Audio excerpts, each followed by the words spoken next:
So, raised by a hunter and having been one for a time, given our last video in the old trapper's cabin they're in, the topic of trapping came up recently amongst some peers. And ethically, though there's lots of different types of trapping, I'm really not a fan, especially not of snaring. I've had to incorporate it once in a survival scenario, stuck middle of nowhere, Niagara County trackside with a shattered ankle. It really wasn't pretty, and honestly, I just don't find much reverence in that form of, let's say, collecting food. Problem I have with snaring is that snares kill indiscriminately. If you Google it, you're going to see horrible images of dogs, cats, wolves. What happened to you?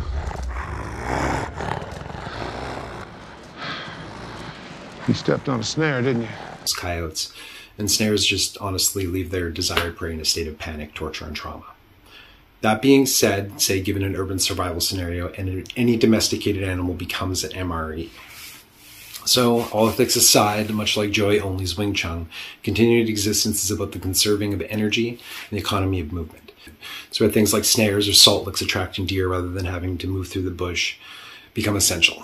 So with that in mind, in this video, we'll show you how to make a DIY snare.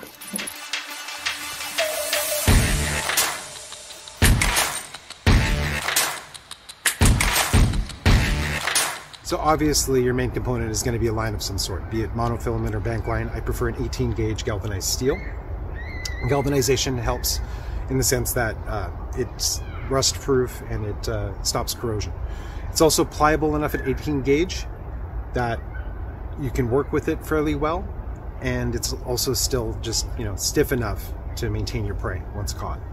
So the second component you're going to need is going to be a twig, about half pinky width in diameter. And you're going to take that twig, you're going to apply it by adding or wrapping around your galvanized steel wire or bank line or monofilament.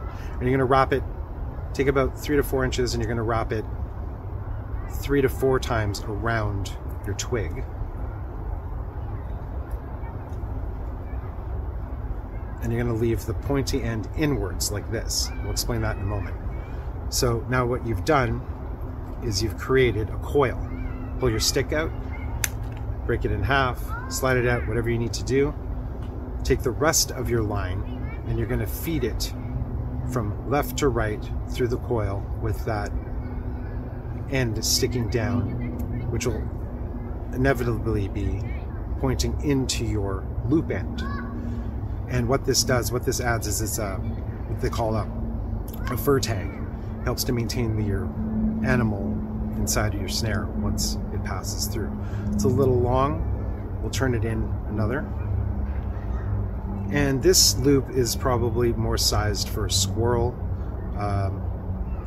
ferret, something like that. You can make it with whatever size you are after, be it rabbit or whatever.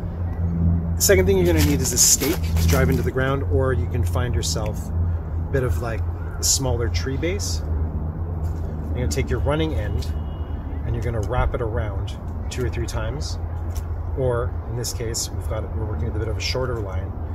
Bring it around and over the line leading to your loop. Wrap it a couple of times so it's nice and secure, and then you're going to place your loop fur tag side down,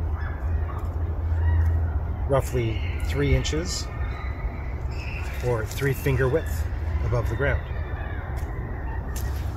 And there you go. That's our DIY wire snare trap. We're going to actually take this off though, because we're in a park and, well, in general, we're just not really trying to snare anything. This information is more for survival type scenarios, and where it comes in quite handy. So yeah, thanks for watching. Outer diameter.